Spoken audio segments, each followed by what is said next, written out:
Hello दोस्तों, स्वागत है आपका मेरे यूट्यूब चैनल चंदा वाई ट्यूटोरियल्स में।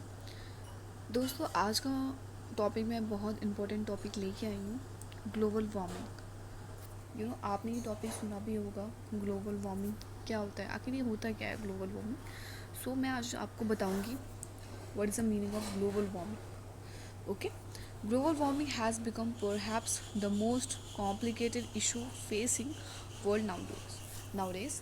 अगर मैं ग्लोबल वार्मिंग की बात करूँ, जब हमारा अर्थ बहुत ज़्यादा हीट हो जाता है ग्लोबल वार्मिंग की वजह से।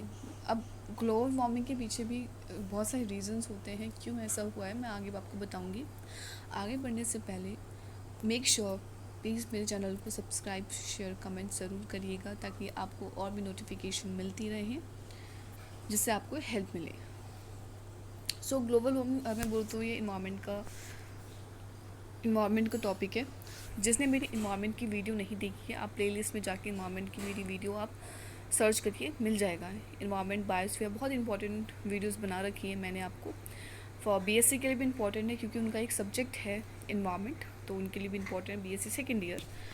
चलिए आगे बढ़ते हैं ग्लोबल वार्मिंग की तरफ। Okay, first of all you should understand what is the meaning of global warming का मतलब होता क्या है। देखिए, global warming is expression which refers to the effect of human activity. मतलब हम जो हमारी एक्टिविटी जो भी होती है उसका इफ़ेक्ट होता है, हमारे अर्थ पे पड़ता है, ठीक है। The effect of human activities that produce the unnatural changes on the climate. Climate में क्या होता है कि अननेचुरल चेंजेस प्रोड्यूस हो जाता है। ह्यूमन जो भी एक्टिविटी करता है, जैसे हम लोग जो भी अपनी एक्टिविटी करते हैं, अननेचुरल चेंजेस क्लाइमेट में हो जाते हैं। It is an increase the earth temperature. Earth का जो टेम्परेचर है वो इंक्रीज़ करता है ड्यू टू बर्निंग ऑफ, जैसे हमने क्या किया, फॉसिल फ्यूल को हमने बर्न किया। उप्स तो burning of fossil fuel like हो गया कोल, हो गया लाइक ऑयल, हो गया और गैशियस हो गया। एंड अ लार्ज स्केल पे हम लोग डिफॉरेस्टेशन कर रहे हैं। ह्यूमंस में हम लोग ही आएंगे ना, तो हमारी वजह से क्या होता है कि जो हमारा अर्थ है उसका जो टेम्परेचर है वो बहुत ज़्यादा इंक्रीज़ हो गया है। उसकी वजह से, इंक्रीज़ की वजह से क्या हो रहा है, ग्लोबल वार्मिंग हो रही है। ओके, तो which result in emissions of large amount of green house gases to the atmosphere. उससे क्या हो रहा है कि ग्रीन हाउस गैसेस में, ग्रीन हाउस गैसेस कहाँ प्रेजेंट है, एटमॉस्फेयर में प्रेजेंट है। अब ग्रीन हाउस गैसेस के ऊपर भी मैं टॉपिक लेके आऊँगी, वीडियोस ग्रीन हाउस गैसेस के ऊपर और एसिड रेन के ऊपर, जो बहुत इंपॉर्टेंट है। हमारे हर एक कॉम्पिटिटिव एग्ज़ाम में ये क्वेश्चन पूछे जाते हैं कि ग्रीन हाउस गैसेस बताइए। अगर आप किसी को भी ये पता हो ग्रीन हाउस गैसेस कौन कौन सी होती है, तो प्लीज़ आप लोग कमेंट बॉक्स में टाइप करिएगा ताकि मेरे को भी पता लगे। ओके, चलिए, आई थिंक आपको डेफिनेशन पता लगी होगी। देखिए, सन की जितनी भी रेज़ होती है वो अर्थ पे आती हैं, तो जितनी, मतलब सारी रेज़ तो अर्थ पे नहीं आती हैं, कुछ रिफ्लेक्ट होके भी स्पेस में चली जाती हैं, ठीक है। अब देखिए, ग्लोबल वार्मिंग हो क्यों रही है, डिफॉरेस्टेशन की वजह से हो रही है, ऑयल और पेट्रोल इंजन्स की वजह से हो रहा है, जितनी भी इंडस्ट्रीज़ लग रही है उसमें जितने भी हार्मफुल गैसेस निकलती हैं उनकी वजह से हो रहा है। देखिए, the planet is heating up and fast. मतलब हमारा जो प्लानट है, वो जो अर्थ है, वो बहुत ज़्यादा हीट हो रहा है, बहुत फास्टली हीट हो रहा है। जो हिमालय से, आपने कभी कभी न्यूज़ में, कभी क्या, ये न्यूज़ में होता ही है ये चीज़, ये आपने न्यूज़ सुना भी होगा, हिमालय पिघल रहा है ना। तो वो हीटिंग की वजह से हो रहा है, वो ग्लोबल वार्मिंग की वजह से हो रहा है। ग्लोबल वार्मिंग की ही वजह से हिमालय जो होता है वो मेल्ट हो रहे हैं। अब ग्लोबल वार्मिंग के पीछे कॉज क्या क्या होते हैं। According to the scientists and government organization, concentration greenhouse gas in the atmosphere due to greenhouse effect is the major cause of global warming. Greenhouse gases जो है वो मेजर कॉज करता है ग्लोबल वार्मिंग का, ठीक है।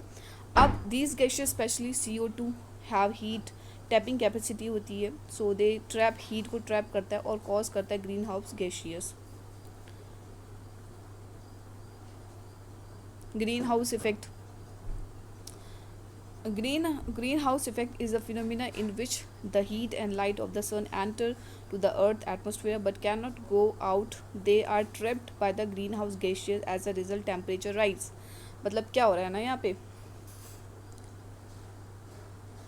देखो यहाँ पे लिखा है ग्रीन हाउस गैसेस जो होता है एक फिनोमिना है जहाँ पे लाइट हीट और लाइट ऑफ द सन से जितनी भी हीट और जितनी भी लाइट निकलती है वो अर्थ एटमॉस्फेयर में एंटर करता है। जैसे मैंने आपको बताया था ये एंटर करा है, कुछ कुछ तो रिफ्लेक्ट हो जाती है, स्पेस में चली जाती है, लेकिन पूरी नहीं जाती, but can not go out of the tapping. अब उसको मतलब जितनी भी लाइट को कौन टैप कर रहा है, ग्रीन हाउस गैसेस टैप करता है। उससे क्या हो रहा है कि टेम्परेचर जो होता है वो राइज हो रहा है, मतलब टेम्परेचर क्या हो रहा है, बढ़ रहा है। बढ़ने की वजह से हीटिंग हो रही है हमारे अर्थ पे। हीटिंग की वजह से बहुत सारे कॉजेज़ होते हैं, है ना, उसको ही हम बोलते हैं global warming. Green house gases देखिए, अब ग्रीन हाउस गैसेस कौन कौन सी होती है, कंप्रोमाइज़ करते हैं carbon dioxide, methane, nitrogenous oxide. ये इंपॉर्टेंट है, ये हर एक कॉम्पिटिटिव एग्ज़ाम में पूछते हैं। आजकल तो आप जितने भी कॉम्पिटिटिव एग्ज़ाम देते हो उसमें ये क्वेश्चंस आता ही है। इन्वायरमेंट उसमें एक सब्जेक्ट होता ही है, और उसमें ग्रीन हाउस गैसेस की पूछ लेते हैं, बताइए कि ग्रीन हाउस गैसेस कौन कौन सी होती है। तो उसमें आपको बहुत सारे ऑप्शंस होते हैं। तो एक है कार्बन डाइऑक्साइड, और एक है मीथेन, एक है नाइट्रोजनस ऑक्साइड। तो ये तीनों आप अच्छे से याद कर लेना, कार्बन डाइऑक्साइड, मीथेन और नाइट्रोजनस ऑक्साइड। बहुत इंपॉर्टेंट है कि गाइज, बहुत इंपॉर्टेंट है, क्योंकि कभी कभी क्या होता है, कभी हम भूल भी जाते हैं, है ना। तो ये चीज़ याद रखना। These gases are lighter than air, air से बहुत ज़्यादा लाइटर होते हैं। So they rise up to the outer limit of the earth atmosphere and settle up there making the, I think आप ये पढ़ लोगे, बहुत ईजी है, इतना टफ नहीं है।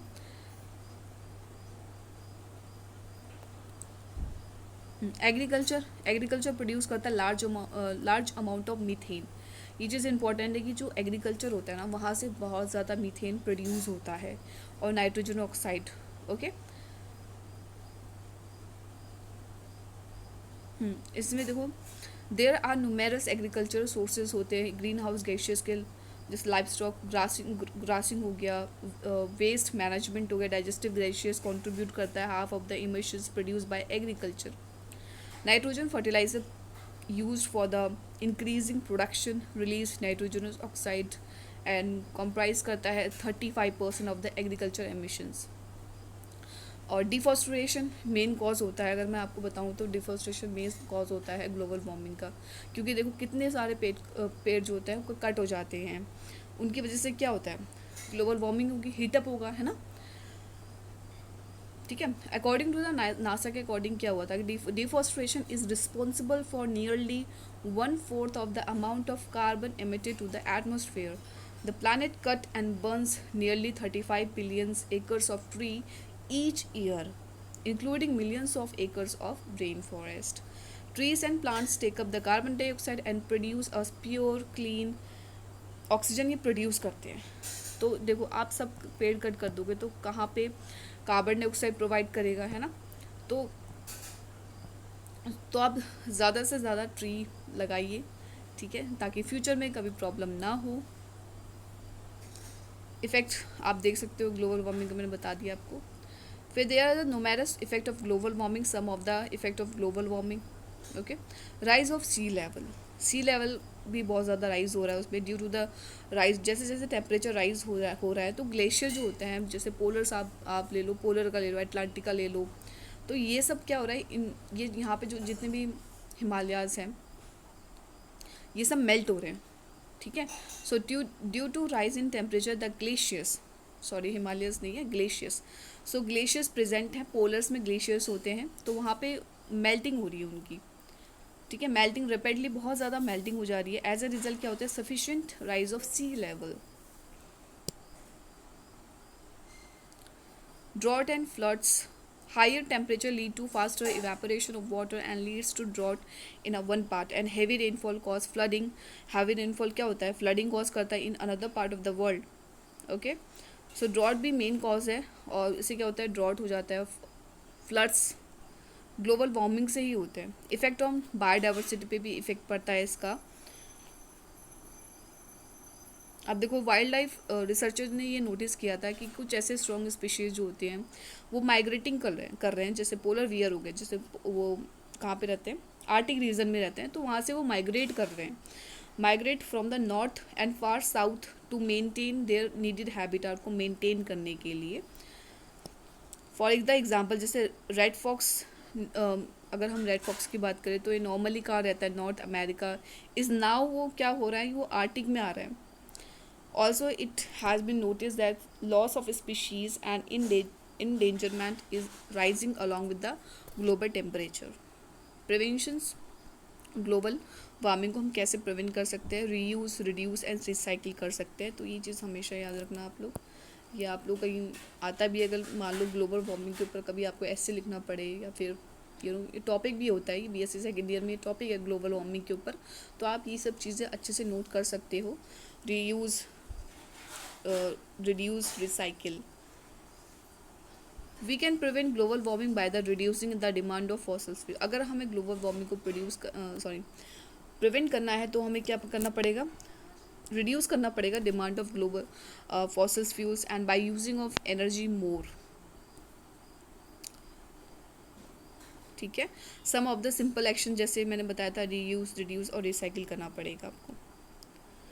यूजिंग कॉम्पैक्ट, आपको ये लाइट्स होते हैं, ये आपको यूज़ करेंगे। We can save the energy को सेव करना पड़ेगा आपको। रिप्लेसिंग जो रेगुलर लाइट्स होती है, बल्ब्स होते हैं, तो आप ये वाला बल्ब यूज़ करिए। बाय प्लांटिंग ट्रीज़ लगाइए, जितना हो सके आप उतना ट्रीज़ लगाइए। We should plant more and more trees as they observe carbon dioxide और गिव ऑफ ऑक्सीजन। तो आप लोग भी ट्राई करिएगा ट्रीज़ लगाने का। ठीक है, तो कुछ मैंने ये स्लाइड्स लगाई हैं। कंक्लूजन्स क्या निकल के आता है, global warming is due to the increase carbon dioxide and green house gases in air due to the pollution caused by human, and it is predicted that it will cause variety of negative effects. Thus, to reduce the global warming, we should develop some steps for preventions. We must avoid unnecessary use of automobiles, plenty of trees, recycle करें objects and make absolute use of non-conventional energy resources. Awareness बहुत मतलब self आपको aware होना पड़ेगा, आपको बताना पड़ेगा आसपास सोसाइटी में कि हमारे लिए इन्वायरमेंट कितना इम्पोर्टेंट होता है। Apart from the we should organise self awareness programme चलाना है।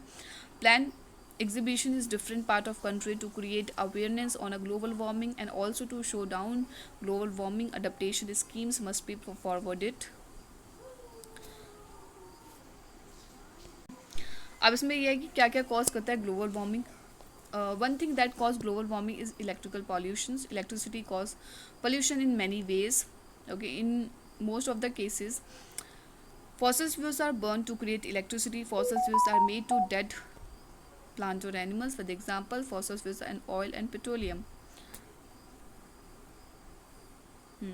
It is killing algae, but also destroying many huge forests को destroy the pollution जो होता है वो cause करता है global warming. ठीक है, जिससे क्या होता है, एसिड रेन होता है। एसिड रेन के ऊपर भी मैं वीडियो लाऊंगी। Acid rain is generally destroy कर देता है everything is touches. Global warming is also causing many more fires and wipe out whole forest. This happens because global warming can make the earth is very hot. Global warming का अगर मैं generally मतलब बताऊँ, बस इतना होता है कि हमारा जो अर्थ है वो बहुत हीट हो जाता है, बहुत ज़्यादा हॉट, बहुत ज़्यादा हीटअप हो जाती है इसमें। In the forest, some plants or animals' leaf can be so dry and they catch on a fire. Global warming awareness बहुत ज़रूरी है सबके लिए।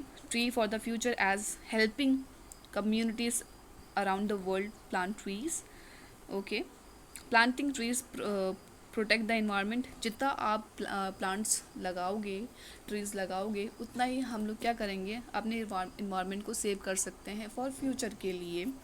तो आप लोग ट्राई करिएगा, आप लोग ट्रीज़ लगाइएगा।